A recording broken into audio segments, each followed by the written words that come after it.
gampang itu Anda. Salah satu yang nggak gue lupain adalah pertemuan antara Pak Jokowi sama Pak Prabowo di MRT. Oh, gue terlibat. Dari seminggu sebelumnya terlibat. Saya pernah terlibat di seluruh pilpres di negeri ini. Dari 2004. 2004 pasangan mana? Oh iya. Gue. Iya. Oh iya. Iya. Bang, bantuin gue, Pak SBY. Oke. Wah, nih gue punya ide dahsyat nih. Aku bilang begitu kan. Lu mau nggak bang? Bro, lu bikin konsep gue kayak begini. Begitu selesai, Pak Foka balik ke tempat meeting kita. Dia duduk. Gimana Pak? Innalillahi. Oh, kenapa Pak? Masa wakilnya dikasih Pak Nahrawi? Dan puas, jadi pada waktu begitu kejadian, wah udah. Mana ada beberapa kamera yang hilang diambil pas pampres juga, ada apaan kamera diambil. Nggak bisa lu klaim juga kan, tugas dia kan.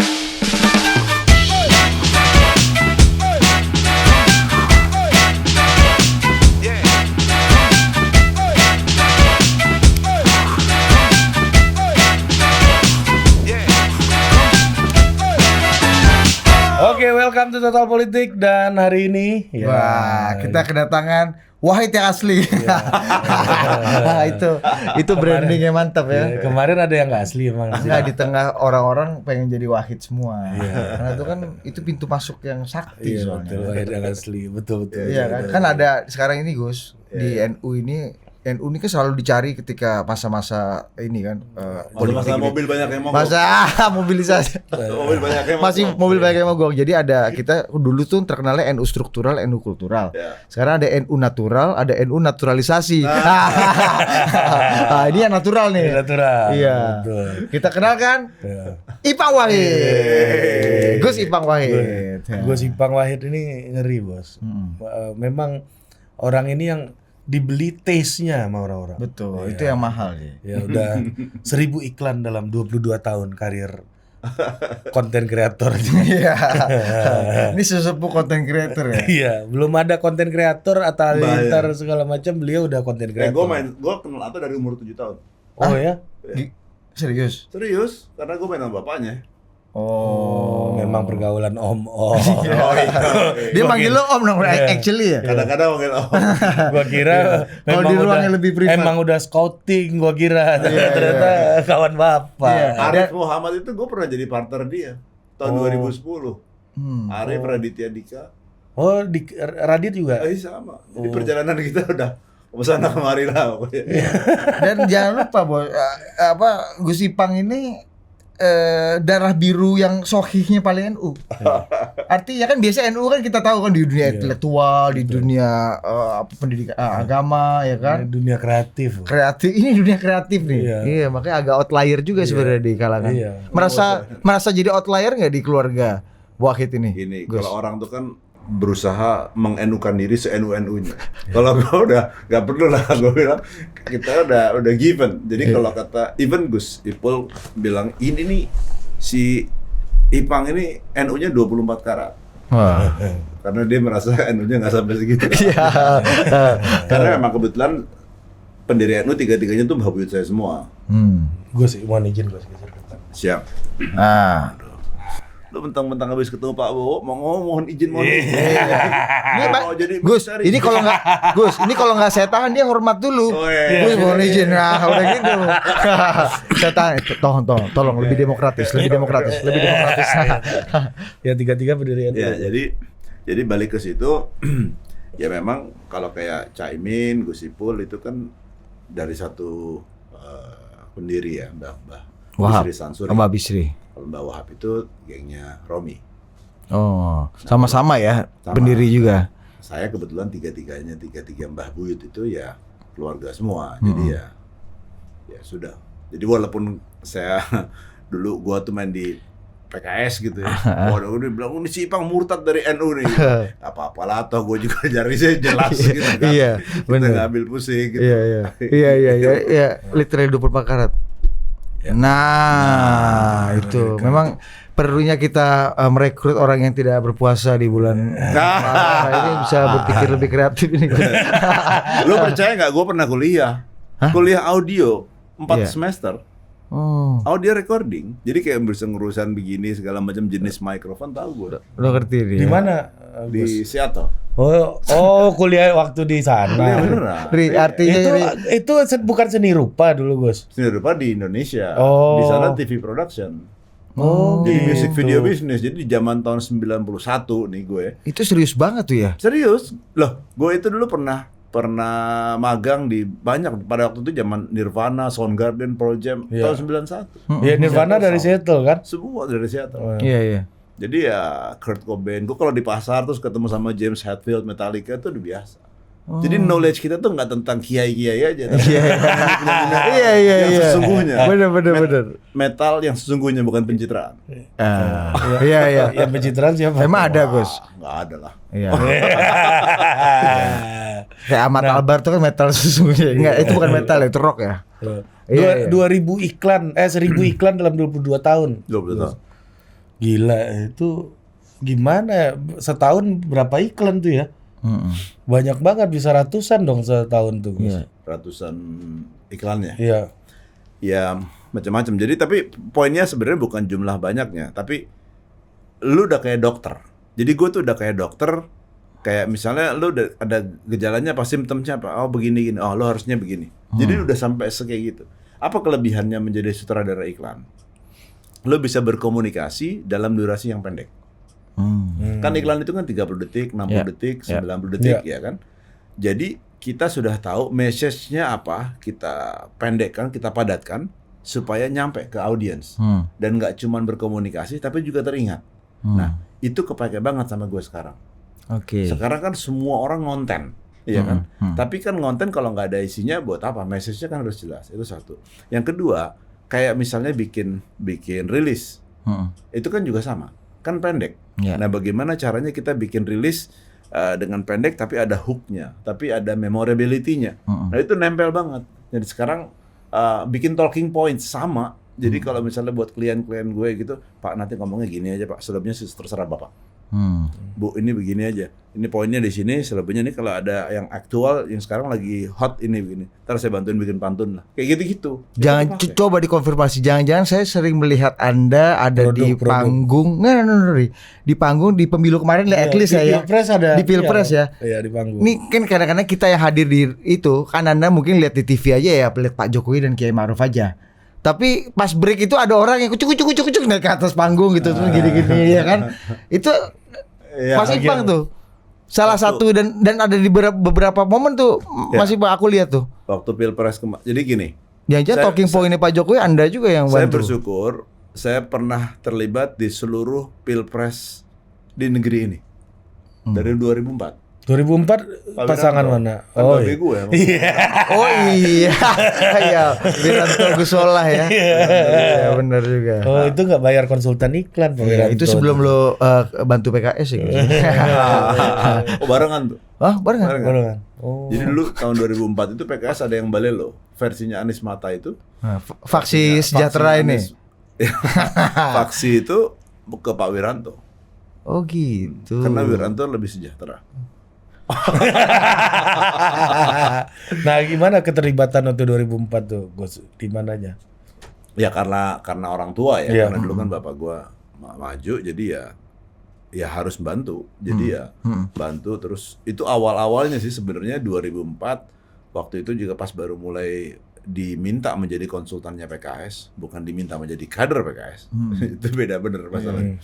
Nah jadi meskipun Anda lebih sering dan bisa mengakses para elit PKS dibanding kader-kader PKS itu sendiri kan, faktanya gitu. Nah, nggak cuma PKS, seluruh partai sampai sekarang. Itulah untungnya jadi konsultan. Itu bisa mengaksesnya. Kalau konsultan pasti yang bayarin petingginya dong. Nggak mungkin keroco yang bayarin kan. Pasti kalau nggak bos banget atau separuh bos yang bayarin ya kan. Nah otomatis aksesnya jadi ke situ. Nah itu enaknya. Jadi kita nggak dealing sama yang kelas-kelas gitulah. Iya. Langsung decision maker ya. Langsung decision maker. Nah 2004 itu apa yang Gus Ipang bikin tuh? Dulu saya mulai dengan JK Wiranto Gusola. Iya Wiranto Gusola. Pada waktu itu kita masih belajar ya tentang politik. Waktu itu saya bantuin Mas Tito Sulistyo. Nah, karena kan dia yang komandannya. Titus Sulistyo TPI. Titus, iya. Bursa Efek. Iya. Oh. Dia itu komandannya. Oh gitu. Sekarang ngurusin jalan tol dia. Jalan tol Bali. Nah, mulai dari situ terus 2004 karena barengan sama PKS. Kalau PKS gue dulu bikin itu bersih peduli tagline-nya. Oh, iya. Jadi ya memang relate sama keadaan di situ, dari mulai berapa kursi menjadi sekian banyak kursi dan seluruh Indonesia masif. Buat gue tuh kepuasan luar biasa ya. Jadi gue nggak memikirkan kita seniman ya, nggak terlalu into politik keagamaan. Jadi lebih kepada politik kebangsaan pada waktu itu. Jadi ngebantu dan ya lumayan dapat banyak kursi, tapi ya teman-teman NU melihat wah ini murtad nih dari NU. Ya, karena waktu itu kan itu vis-a-visnya bahkan sampai sekarang dianggapnya begitu kan Gus. Iya. Secara ideologis, secara kepartaian, secara Makanya sekarang ini Gus Miftah nih kalau ketemu orang-orang, aku nih membawa Ipang ke sini untuk meng-NU-kan dia kembali. Iya. 2009 gimana Gus? 2009 saya, nah itu menarik nih. Jadi Pak JK itu maju kan pada waktu itu. Nah, di 2009 itu ditawarin sama Cul Malarangeng. Bang, bantuin gue, Pak SBY. Oke. Wah, nih gue punya ide dahsyat nih. Aku bilang begitu kan. Lo mau nggak Bang? Bro, lo bikin konsep gue kayak begini. Wah, gue nggak mau. Gue udah punya konsep, kata Cul. Apa? Yaitu SBY presidenku. Pakai lagunya Indomie. Nah, terus lo ngajak gue buat apa? Ya, lo bikinin gambar yang keren aja lah. Gini bro, ini masalah negara. Jadi kalau menurut gue nggak cukup hanya pencitraan yang segitu doang buat menangin. Lo harus punya sesuatu yang signifikan dong, fundamental. Wah kita nggak butuh lah gitu-gituan. Gue ajak teman-teman ngobrol. Gimana? Ditawarin Cul begini, kita jadi pembantunya dia, jadi jongosnya dia ngerjain ini, atau kita ke Pak JK. Tapi kita punya idealisme. Pada waktu itu konten-kontennya Pak JK memang sangat Indonesia dan punya idealisme yang menurut kami sih menarik. Tapi Pak JK elektabilitas cuma 3%.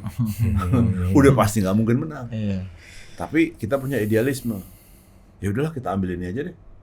Ya udah, harapan teman-teman bantu Pak JK. Meskipun mungkin Udah pasti kalah. dan transaksinya mungkin Pak Cul lebih bagus itu Bang Cul ya. Itu relatif. Relatif. Lebih cepat lebih baik itu ya gue waktu itu ya. Waktu itu lebih cepat lebih baik. Iya. Nah, dapatnya lumayan sekitar 12%. Dari 3% ke 12% not bad lah. Iya. Apa Gus yang waktu itu Anda poles dan Anda ini? Pak JK tuh punya idealisme menurut gue yang menarik ya.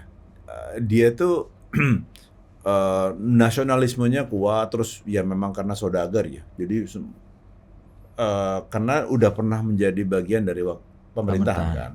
Jadi tahu apa problemnya. Jadi menurut gue gini, siapapun yang maju sekarang ini memang harus bagian dari pemerintahan dulu.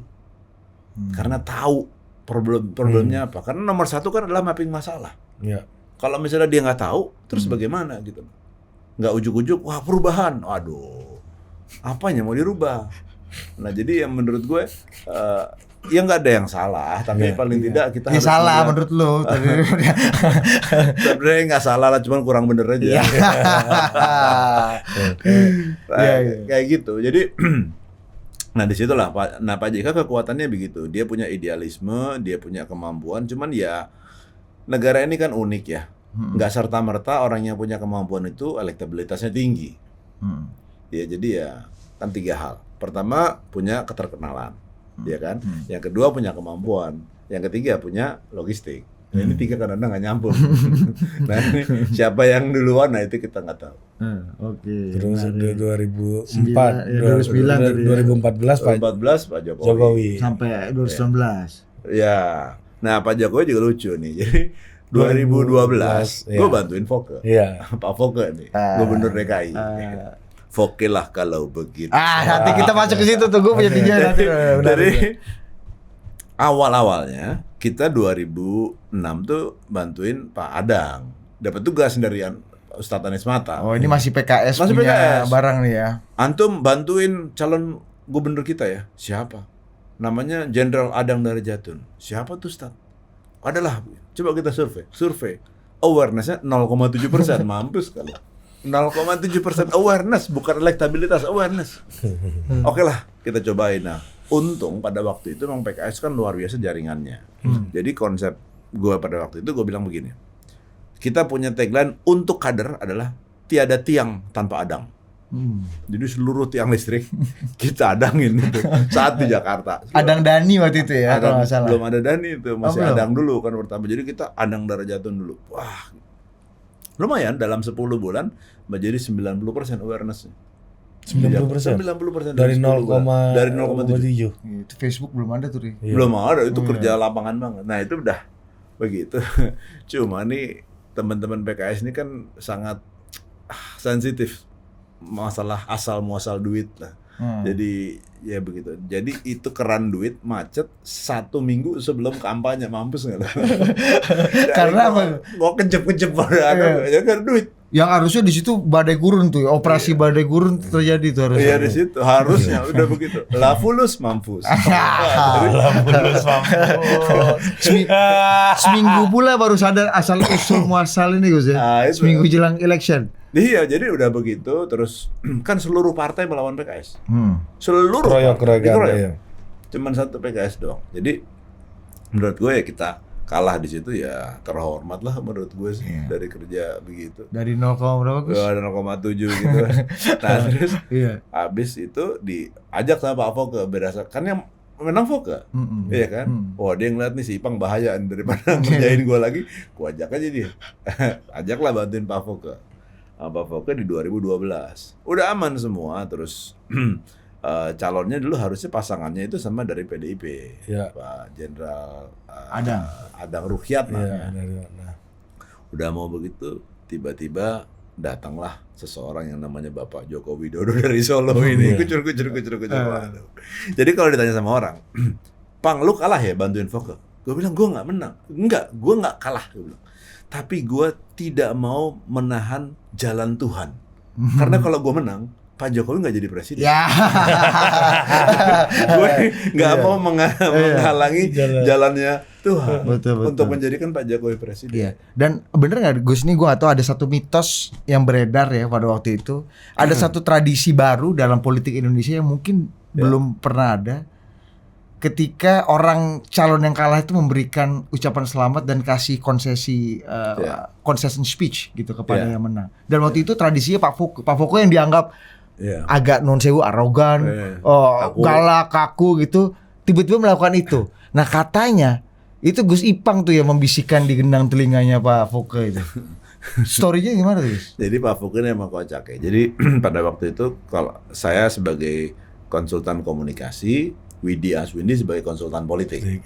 Nah kita tuh berdua. JSI itu. Nah itu kita berdua di situ. Pokoknya kita sepakat bahwa di 60% kalau suara masuk 60% dan kita kalah, ya sudah tandanya kita nggak akan pernah bisa recover, nggak akan mungkin rebound lah, nggak bisa ngejar. Jadi udah begitu ya sudah kita telepon aja gimana Pak? Ngapain gue mesti telepon? Udahlah Pak, ini kita udah kalah, Bapak begini, sudahlah biar semua gontok-gontokannya nggak terlalu keras terjadinya. Oke, ya udah. Waktu itu udah telepon, gue punya rekamannya itu, lagi ngomong ke Pak Jokowi, terus ya udah. Terus ada pidato ucapan selamatnya juga kan Gus? Kalau nggak salah. Ada. Iya kan? Ya. Dibikin secara serius. Dan ya kan? Iya. Kalau sekarang tuh bahasanya presidensial gitu. Iya dong. Iya.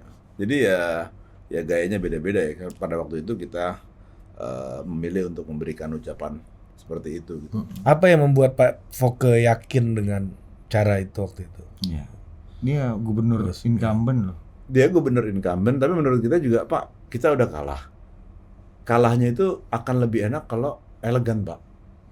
Ngerti nggak? Akan dikenang menjadi legacy Bapak. Iya. Ya kan daripada kita mempertentangkan begini segala macam. Jadi ya menurut saya tetap harus di ujung, di titik apapun kita bisa mencuri perhatian gitu. Kita nggak ada yang tahu ke depannya seperti apa gitu. Jadi Dan ya beliau mau jatuh kucing lah ya. Nah, karena tradisi politik kita waktu itu masih kalau kalah, kalau nggak gugat MK, kalau nggak ribut di bawah bakar kantor pemenangan lawan. Iya, waktu itu konteksnya begitu. Konteksnya pada waktu itu sehingga ini jadi pembeda gitu. Betul. Ya nggak Mas Ipang? Kalau nggak menang atau mengaku menang. Dan waktu itu kalau nggak salah pidatonya itu sebelum putusan Oh, iya, KPU iya, resmi kan. sebelum, iya. Jadi Ya, based on habis quick count ya. Iya. Gila sih menurut gua. Iya. Dan itu pelajaran. Emang kalian waktu itu udah Gua udah wartawan 2012. Adi juga udah peneliti ya, Ri. Enggak, gue sama Hasan Nasfi waktu itu. Jakarta Baru. Di seberangnya Gusipang. Kita melihat kekalahan Gusipang saat itu. Gua wartawan Trans TV yang ditugasi oleh kantor untuk nempel Pak Jokowi. Iya. Embedded sejak 2012 tuh. Oke. Jadi gua on the other side, makanya gue bilang gila juga nih Foke. Karena maksud gue Pak Foke lu bayang nggak? Temen gue aja, bro, ada temanku anak Metro TV. Itu doorstop Pak Foke waktu itu. Pak, ini wilayahnya banjir gini, Jakarta banjir gini. Kamu tinggal di mana? Digituin. Di Bekasi, Pak. Ya udah, kalau orang Bekasi gak usah nanya-nanya soal Jakarta. Sama gitu. Maksud gua Pak Foke pada zaman itu, Mas, image-nya kayak gitu, belum lagi wakilnya. Lebih dari Ahok ya. Lebih dari itu, Bos. Jadi ini ceritanya pada waktu itu kita tuh ngajuin ke Pak SBY kan. Kan juragannya Pak SBY. Oh iya ya Pak Foke. Lurahnya waktu itu. Iya benar. Wakilnya ketua DPD Demokrat DKI kan. Terus kita bilang Pak SBY, Pak, kita mau ngajuin calon. Ya udah ada beberapa gitu. Termasuk pokoknya ada ekonom, ada siapa, pokoknya perempuan. Buat mengimbangi kan. Kan kita harus melengkapi kan. Karena Pak Foke udah tua, Betawi, dipersepsikan arogan, galak. Ya wakilnya harus yang saling lebih humanis lah. Melengkapi lah. Udah nih kita udah ngasih beberapa nama usulan. Besoknya ketemu Pak SBY. Begitu selesai, Pak Foke balik ke tempat meeting kita. Dia duduk, gimana Pak? Innalillahi. Oh, kenapa Pak? Masa wakilnya dikasih Pak Nahrawi? Waduh, yang bener Pak, ini kan 11-12 sama Bapak. Nah justru karena itu. Oh gitu. Iya. Pak Nahrawi Haya Ahok ini kan? Iya. Pak Nahrawi Ahok. Itu cerita soal Haya Ahok itu gimana sih, Mas? Nggak ada dalam strategi. Itu tiba-tiba kita juga kaget. Nah, nanti dicari ya potongannya, itu menarik banget kita itu debat ya Mas ya? Iya, debat. Untuk menyampaikan pertanyaan kepada Pak Basuki Cahaya Purnama. Terima kasih. Haya Ahok, haya. Debat pilkada waktu itu moderatornya Mas Tommy Surya Pratomo sama Najwa Shihab. Disitulah di war roomnya Hasan Nasbi. Ketika kita nonton debat itu kita udah yakin kalau Jokowi akan menang. Pas nonton Haya Ahok gitu. Iya. Itu Dan disitulah kita ngelihat bahwa kita nervous, wah ini kita kalah. Hanya gara-gara begitu. What the story behind Haya Ahok? Pak Nahrawi Ramli. Spontan itu kita nggak. Jadi pada waktu itu kami Dan apa reaksi setelahnya dari tim dan Pak Foke? ya terpukul ya, tapi artinya kita pikir ya kita masih bisa rebound. Nah, What the story behind, Mas? jadi Pak Foke itu kan memang nggak mudah untuk tersenyum.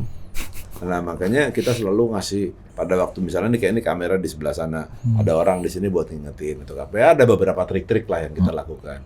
Nah kebetulan Pak Nahra itu kita nggak terlalu inilah karena saya kan memang banyak fokusnya di Pak Foke. Nah ternyata itu ekspresi spontanius Pak Nahrawi untuk begitu, nah, kejadian aduh ini celaka. Kalau itu terjadinya di daerah lain gitu ya, di Jawa Timur ya mungkin nggak apa-apa gitu. Tapi ini kan di Jakarta di mana yang memang semua universalitas menjadi penting gitu loh. Dan waktu itu Pak Ahok memainkan perannya juga baik kan? Maksudnya dia nggak marah, dia ya abangku dia malah diumbang pada Pak Nahra ini Pak Ahok kan? DPR-nya keluar ya. Itu yang juga kita kaget. Kok Pak Ahok malah berdansa dalam nah, kita masuk ke produk-produk iklan waktu itu dia. Wah, ini menarik ini. Ini salah satu yang Foke lah kalau begitu itu gimana? Iya, coba kita putar dulu. Kita ingatkan dulu. Ada, Gus. Udah siap itu, Gus. Ya, bukan. Yo, iya. Aha.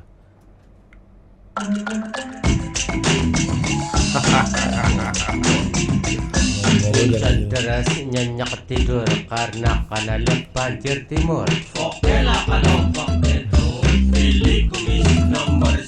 Macet bakal cepat liwat karena ada jalan tingkat.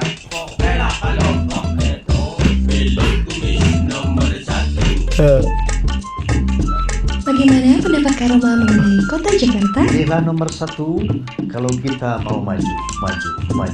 Sekolah gratis sampai SMA biar tercapai cita-citanya. Oke, udah nih. Mantap. Ini gila. Gila. Karena waktu itu kalau bicara iklan politik, isinya apa nih? Saya, Iya. Fauzi Bowo, akan berbuat terbaik untuk masyarakat Jakarta. Oke, Pilihlah saya. Di sisinya Pak Jokowi waktu itu lagunya One Direction. Iya. Ya, Jokowi, Ahok, bukan gimana sih? Gue pilih Pak Jokowi. Ya. Itu gara-gara merespon Anda punya vokela kalau begitu. Nanti kita datangkan orang yang bikin itu. Gua kenal. Siapa? Cameo Project. Oh, Cameo Project ya, si Martin, si segala macam. Iya. Jadi ya memang Ini belum ada kan, Mas? Ini kayaknya kampanye iklan politik pertama yang agak brutal tadi tuh. Iya. sebenarnya gue tuh ngelakuin ini udah relatif lama ya, karena dari 2004 yang PKS aja kan partai kita semua Ipang. Si Ipang. Oh iya. Ipang BP. Iya, bukan Ipang Wahid kan. Bukan. So, ada orang ini nyanyi siapa sih? Ipang? Hah? Sejak kapan Ipang bisa nyanyi? Iya. Ada juga pasti komentar gitu. Iya. Iya, itu kan 2004 ke 2012 kan udah 8 tahun yang lalu gitu. Jadi memang kita sih pada dasarnya pengen dapetin approach yang memang beda-beda ya. Dari yang anti mainstream lah, out of the box, gimana pendekatan politik itu menjadi cair, menjadi menyenangkan. Karena kalau enggak ya kan gitu-gitu aja. Lihat aja kita bikin yang buat di Pak Jokowi itu yang Kongguan atau jembatan Gila. Kongguan tuh gila itu. Kongguan gila sih Gus itu. Menurut gua gila sih itu. Jadi memang kita mencoba untuk berbeda ya. Iya. Makanya saya mengapresiasi kayak PAN ini lumayan. Kita PAN ini kan yang PAN itu loh. Iya kan? Eko Patrio ini ya. Nah, itu ya, tapi 2019 kita udah bikin yang tank untuk PDIP sebenarnya. Ya tank banteng yang gitu. Doblos tambar banteng. Ada Tua, kita puterin muda. juga. Iya. Jadi ya Itu keren sih, brutal sih itu. ya.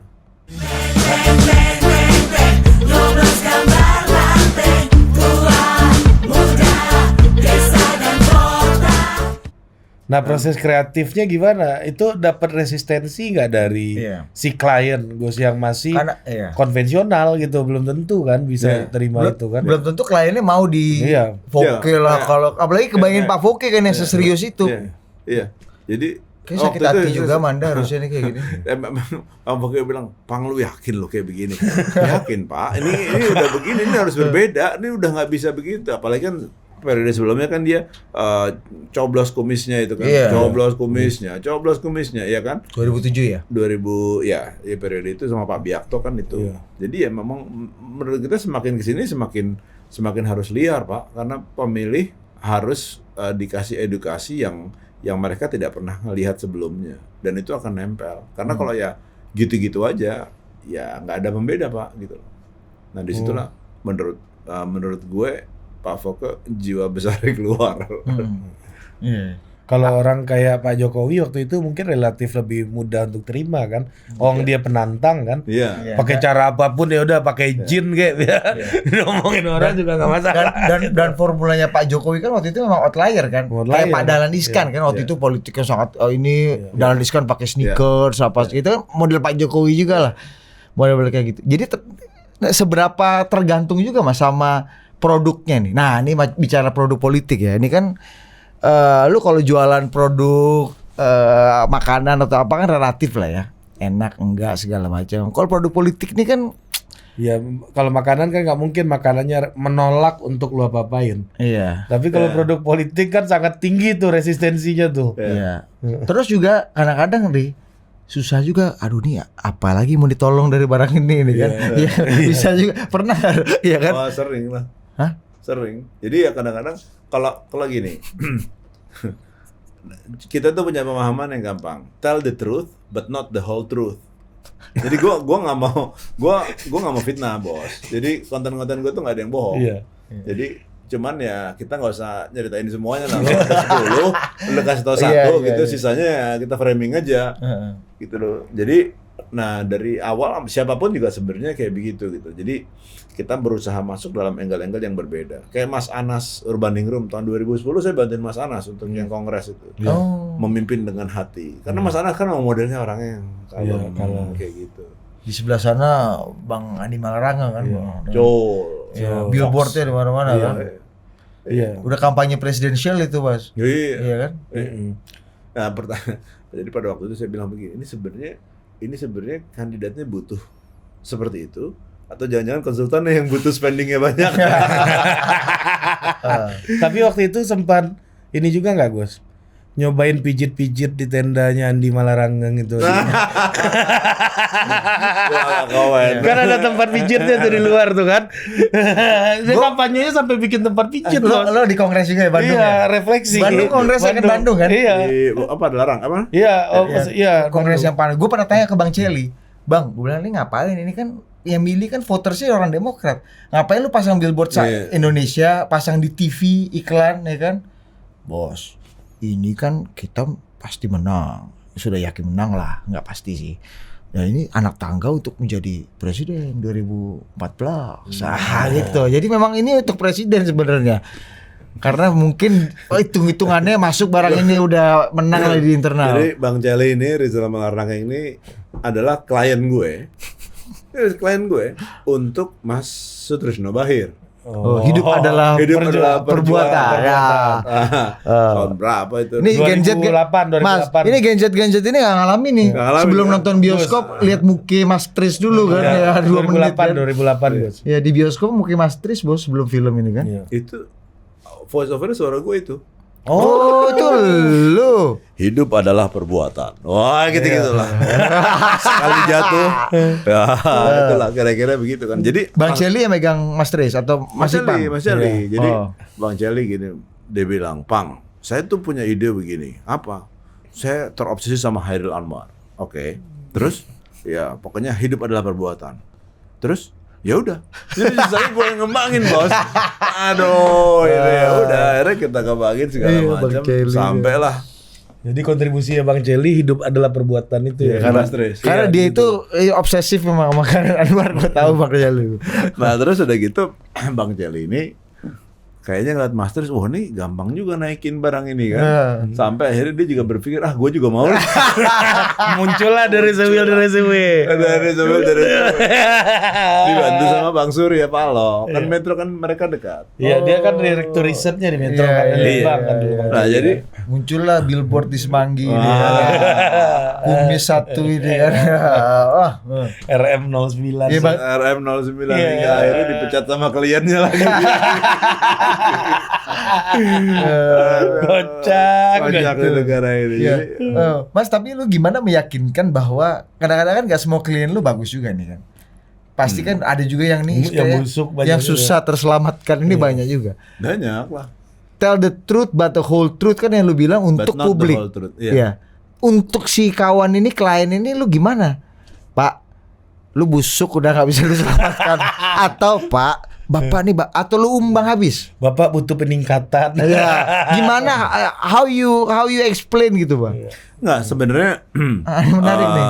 Kasih contoh-contoh ya, lu nggak perlu sebutkan nama juga nggak apa-apa. Iya. Jadi ada beberapa gitu. Ada klien itu kan rata-rata kan memang keras kepala gitu ya. Iya. Udah paling ngerti semua gitu.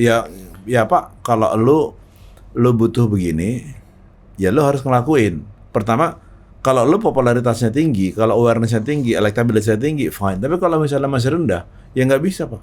Kita mesti nguber begini. Ini ada satu klien gue gitu.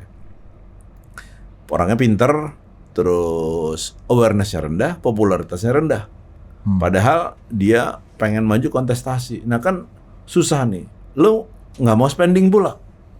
Kan sekarang kan zaman dulu atau sekarang kan sama aja kan, mesti spending iklan TV untuk dapetin awareness gitu kan. Nah kalau sekarang kan selain iklan TV kan juga medsos, ya kan. Jadi ya itu harus, karena awareness harus naik. Setelah awareness naik baru elektabilitas naik. Nah itu aja nggak mau, jadi kan susah.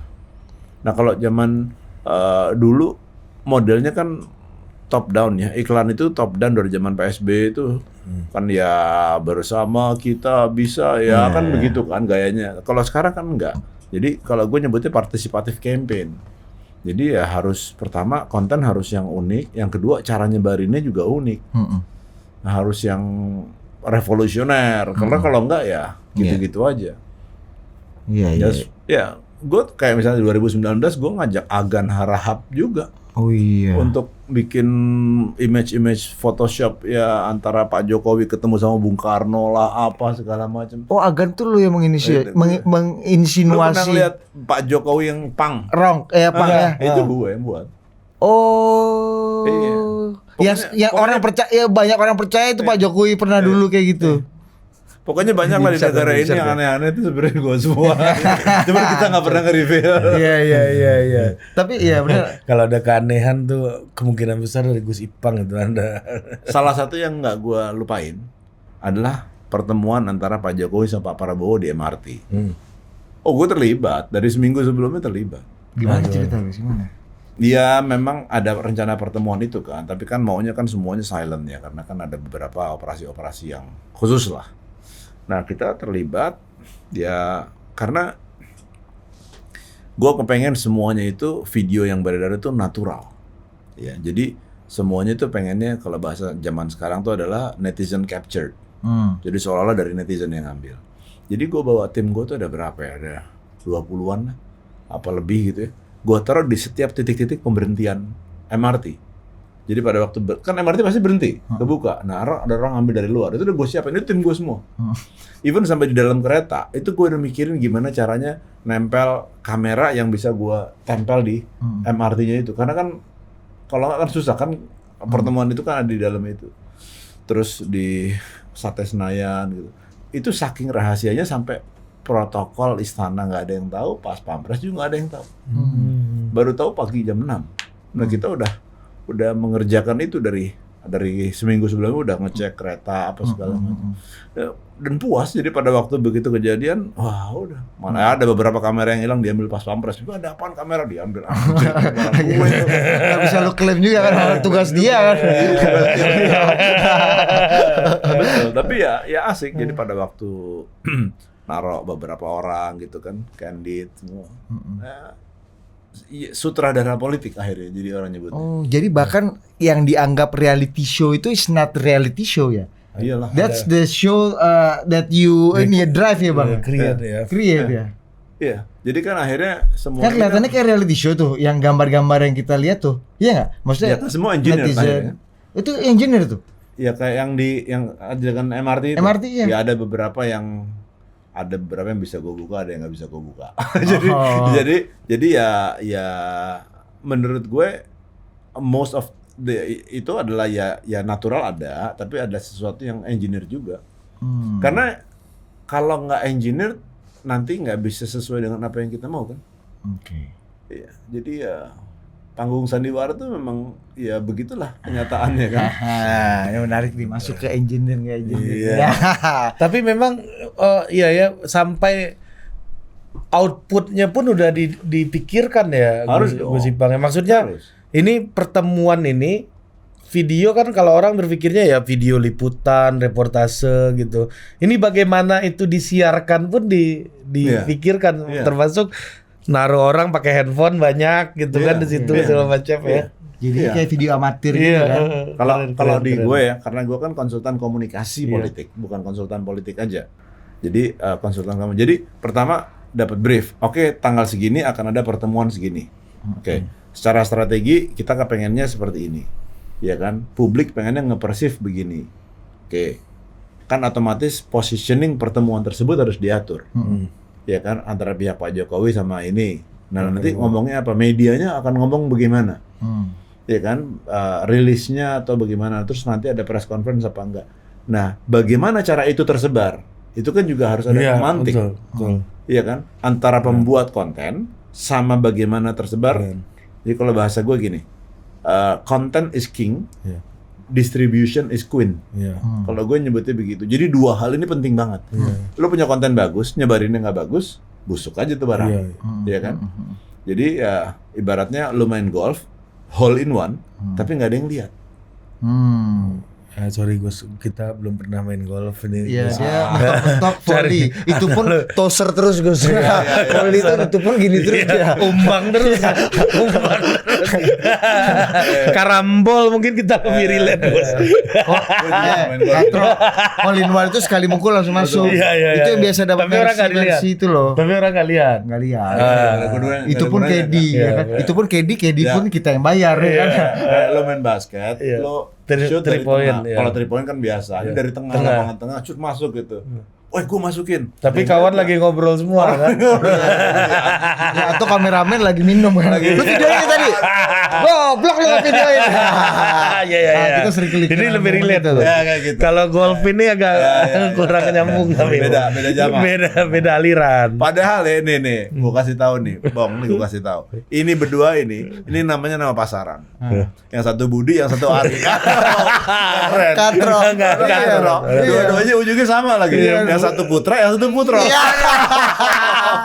Secara substansi konten udah hancur ya. Udah hancur. Amsyok deh. 100% produk orde baru. Kalau gua PRRI gua. Iya. Aduh, kacau.